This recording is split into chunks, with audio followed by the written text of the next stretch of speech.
we're going to talk about hyperbolic trig functions. Okay, now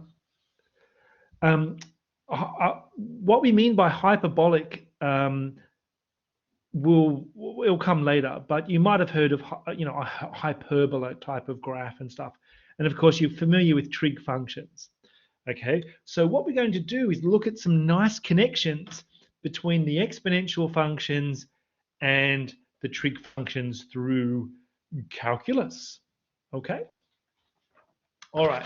So last time we kind of introduced this natural logarithm function, and it was defined via an integral. Okay. And we could look at the area under the curve and define a new number, e, that lies between 2 and 3.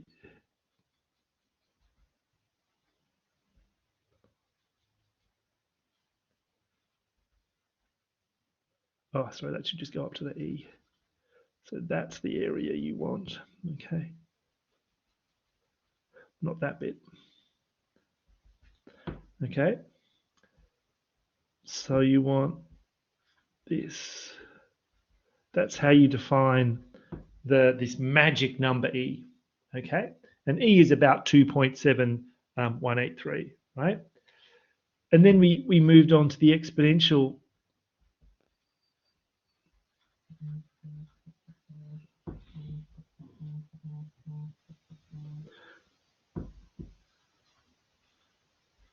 Okay, e to the x is the inverse function of the logarithm function.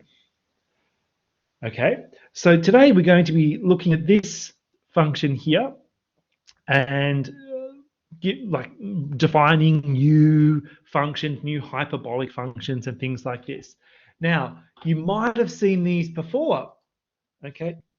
You might have seen these before, but we're going to look at examples and, like I said, look at the nice connection between these new functions and sort of well-known trigonometrical functions, okay? All right, so that's what today's lecture is about. All right, so that's what we're going to do.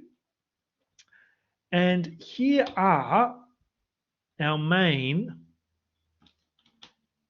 hyperbolic trig functions. Okay, and there's 3 of them. And we pronounce them in like kind of funny ways, right? So with this one, you call it cosh, right? Looks a bit like cosine, but it's actually, we're talking about cosh. Over here, we've got, looks like sine, but you pronounce it shine, okay? Like moonshine or sunshine, okay? And down here, it looks like tan, we would than, or yeah, we would, I guess we could call it than, right? So that's how we pronounce that one. That's how we pronounce that one. Now, in all of them, you can see the exponential functions are present. Okay, so we're defining these functions to be these particular combinations of exponential functions. Okay, so let's have a look at GeoGebra, and we can have a look and see what they actually look like. Okay. So let me know in the chat, have you seen these kinds of functions before? Let me know.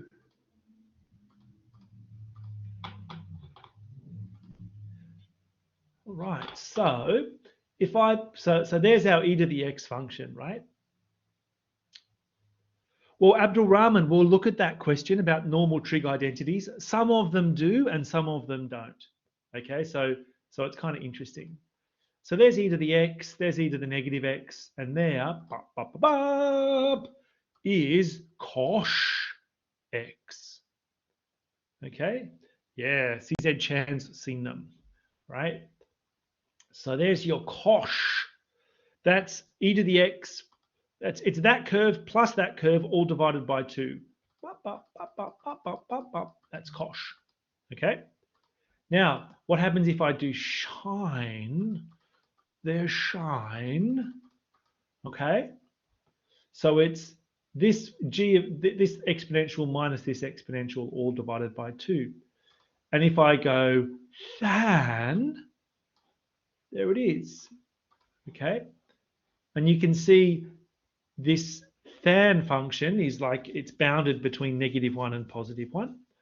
It's also an odd function, as is shine. That's also an odd function. Cosh is an even function because you've got the reflection in the y-axis. Okay, so that's what these functions look like. They have symmetry properties. They have, you know, nice. We'll see that they have other nice properties too. And why do we have the h here? Well, the h is an abbreviation for hyperbolic. So if you wanted the full name of this, it would be hyperbolic cosine. Okay, really, hyperbolic sine, hyperbolic tan. Okay, so as Abdul Rahman said in the chat, as we will see, the functions can be connected with regular trig functions like cosine, sine, and tan. Okay, so we will see those and we'll understand them a bit better. Okay, cosh, shine, than. All right, so I just showed you some graphs. Let's have a look at the shine and the cosh properties. Okay, we saw that shine was an increasing function, and if I was just doing a rough sketch by hand, it kind of looks a bit like this, right? Sort of looks like that. Okay.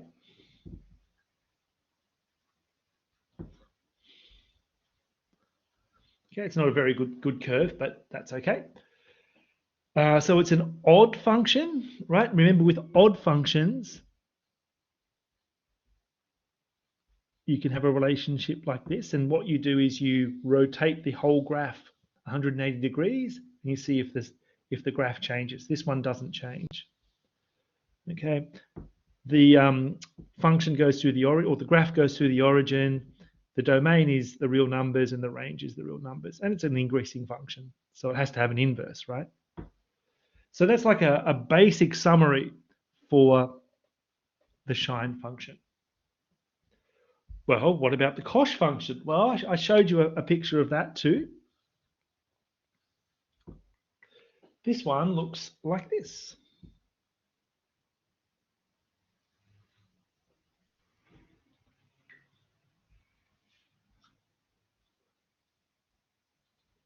Okay.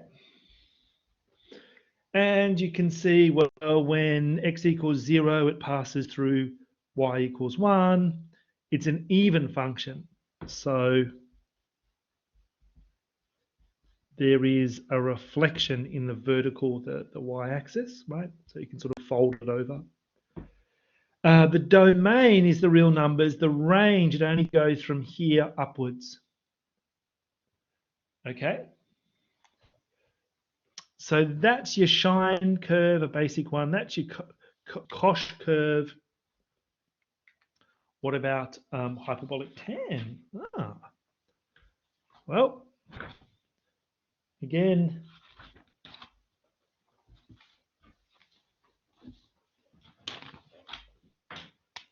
hyperbolic tan looks a bit like this.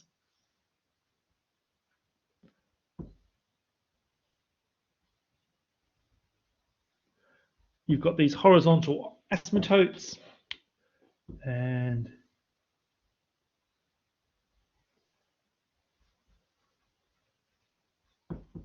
this is kind of what it looks like.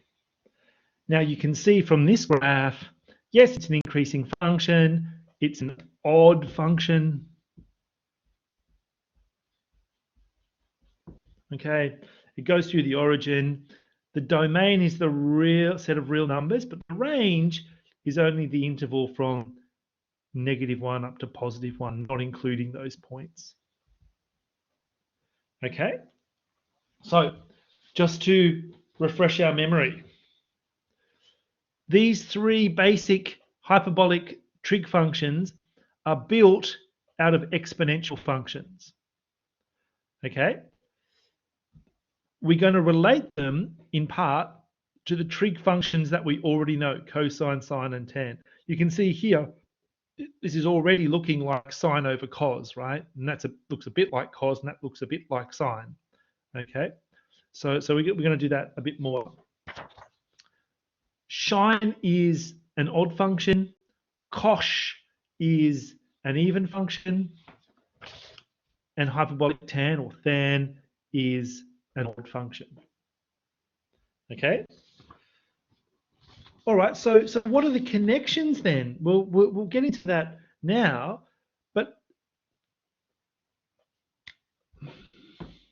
if you were just to consider the regular trig function sine x, okay, sine x, okay, it's not an increasing function, but it is an odd function. Okay. What about cosine x? Well, cosine x is also even, right? So these are the kind of things that you can use to your advantage when you're dealing with these hyperbolic functions, right? You don't necessarily need to remember everything about these functions, because you can, if you can remember these things, then you're actually doing pretty well. Okay, hyperbolic tan is exactly like sine x over cos x. Okay, so you can kind of see there's a similarity going on here. Okay, now we can also talk about these slightly more exotic trig functions, right? So you call this shek rather than sek, right?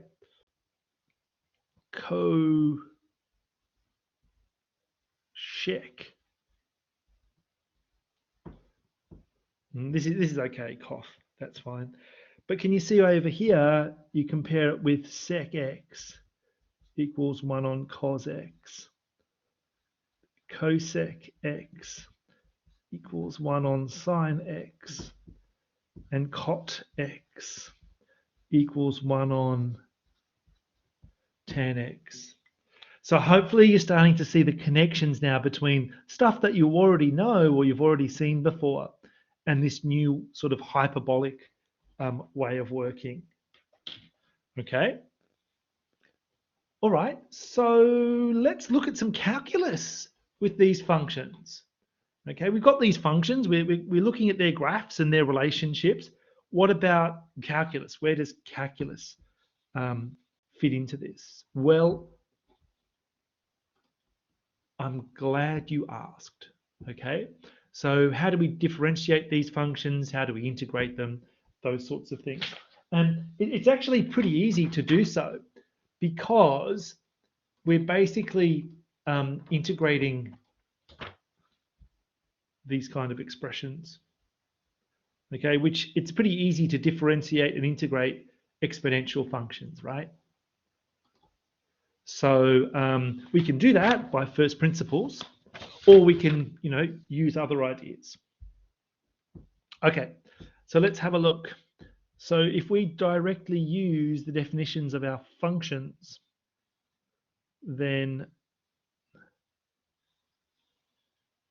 just make sure you've got an X down here. I think on the original copy I left off the X. So if you don't have it, just insert it. Okay. So you think, oh gosh, that's just more stuff to remember, but no, it's actually pretty easy, right? Let's have a look at this one. So the derivative of cosh equals shine. Okay.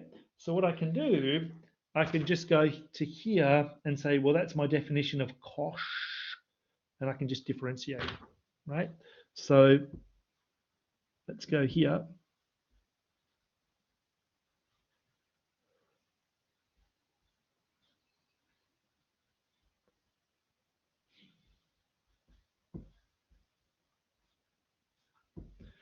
Okay, so if I differentiate a half, that can just come to the front. The derivative of that is e to the x. The derivative of that is negative e to the x.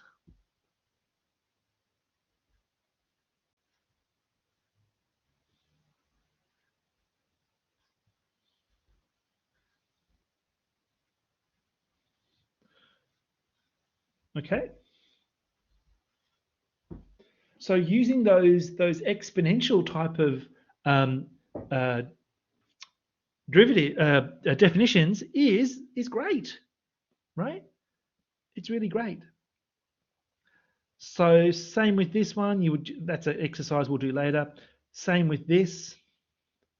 Okay. For this one, you can, if you want to, just use the quotient rule on that, or even on that once you've proved the first two. Okay. So for that one, use the quotient rule. Okay. So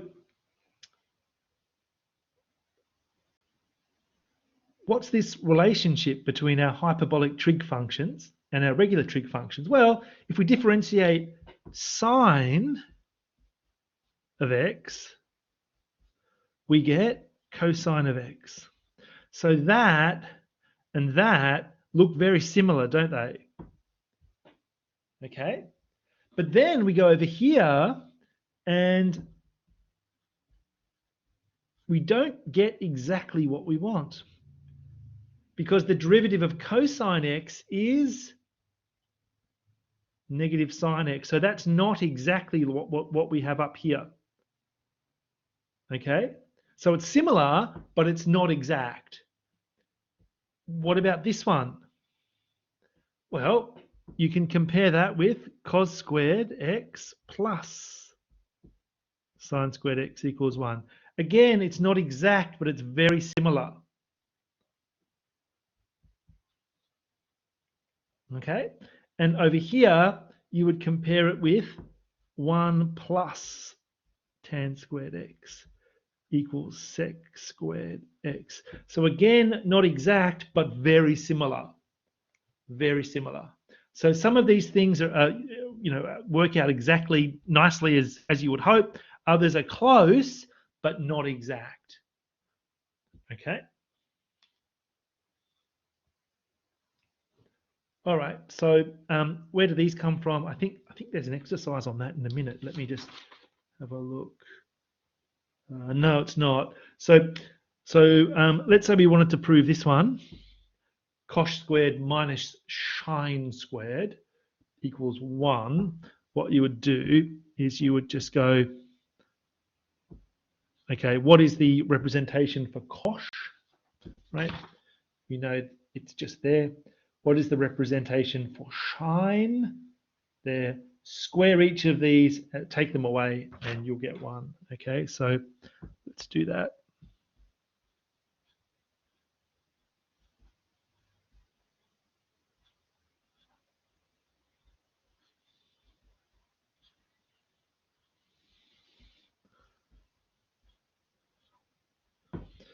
Okay, so you expand these out. When you multiply these two things together, you'll get some nice cancellation.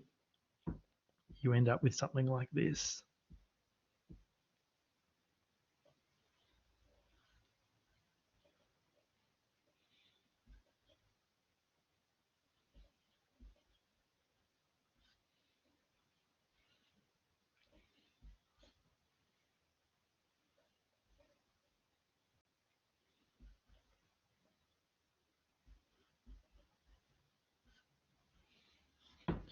Okay, so these exponentials are all going to cancel out, and basically you're going to get, a half plus a half. Okay, so to do that one, it'd be very similar. So even if you can't remember these things, and it's an open book exam, right? So you don't have to remember these things. At least you know how to derive them, right? Like my memory is not very good, but I always feel that if I can't remember something, I can either look it up or I can derive it, in some sort of quick way. All right, any questions so far, people? Any questions so far? We're about halfway through. So if you have questions, smash that chat button, okay? Let me know. So Russell, it's a good question. There's two lots of 2 on 4, Russell. Okay, so let me just go back. I'll show you. It's a good question.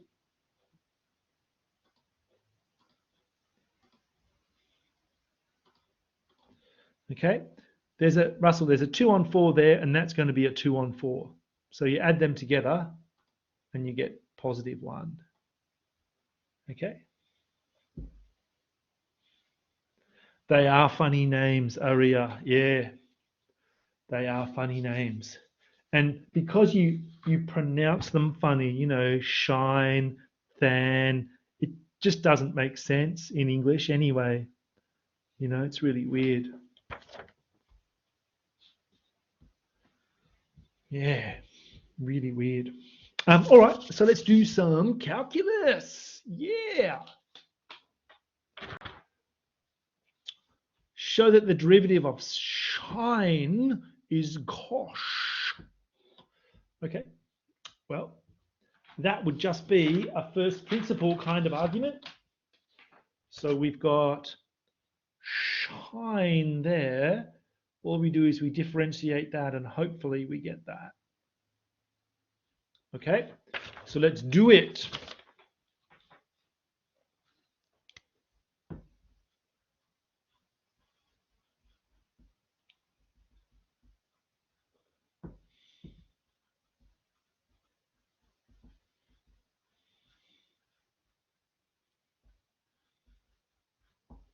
All right, so by definition, we're going to call up the exponential form of shine, and let's differentiate.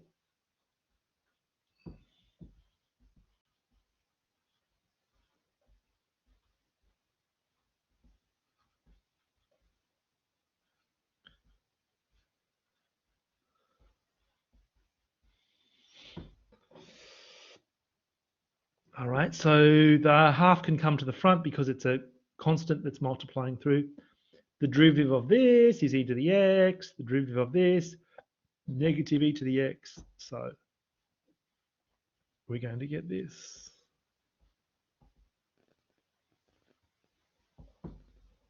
Oh my goodness, how good is that? Okay, so nothing difficult there, really. It's just a matter of applying the definition involving the exponential function and then differentiating and bringing it back. Okay, so that's a really standard entry-level one, but you might see that in the final exam. Sometimes they like to ask questions like this, just to see if you can relate these things and know where these things come from. Okay. All right. So next question is a little bit harder. Determine the derivative of this. Can anyone suggest a strategy for differentiating that particular form? Yeah, I would say, yeah, these are all great suggestions. So there's product rule, there's expanding shine, so you could write that as an exponential and then do it. I like the idea of the product rule for this one because we know the derivative of shine is cosh. Okay, I hope you like my funny hyperbolic voices. All right, so I'm going to apply the product rule. All right, so I'll let Which one shall I do? Oh, yeah, it doesn't really matter, does it? I'll let this be U and I'll let this be V. Okay. So let's make a note. We will apply the product rule, because product rule for differentiation is a good way to differentiate products. All right.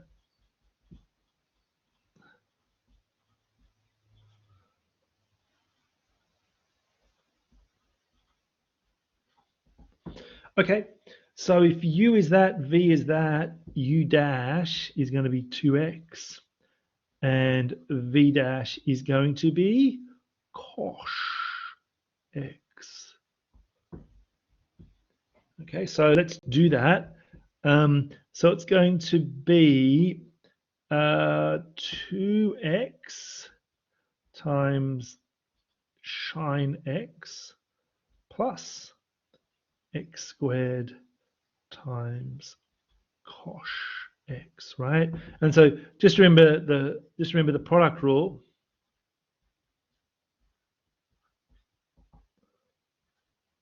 U dash times V plus V dash times U. That's the basic product rule, right?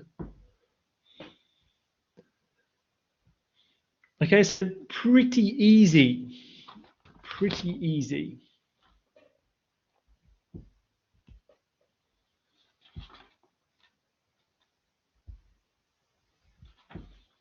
All right, so this is just to get you playing with the derivative of sine and stuff like that.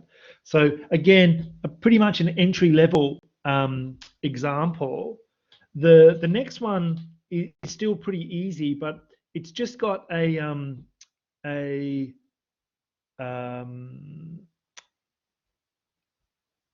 definite integral, right? So integrating between a point and another point.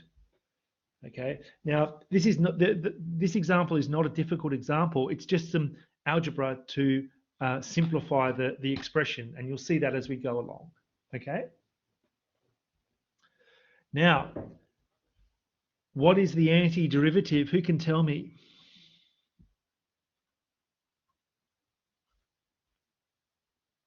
What is the antiderivative of cosh of 3x?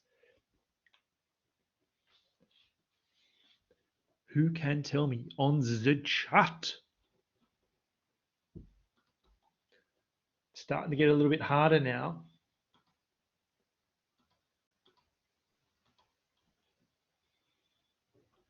Omar, sine 3x all over 3. Yes. So if I was to write this out, it would be this. Okay. So why is that the case? Well, let me just do this bit first. If we use the chain rule, Russell suggested the chain rule before. You can make a substitution, right? U equals 3x. So du dx equals 3.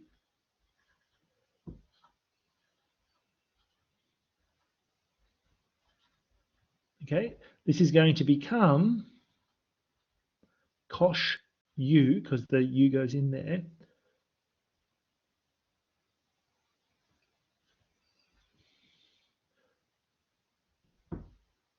and du dx is that. And so what I can do is I can say, well,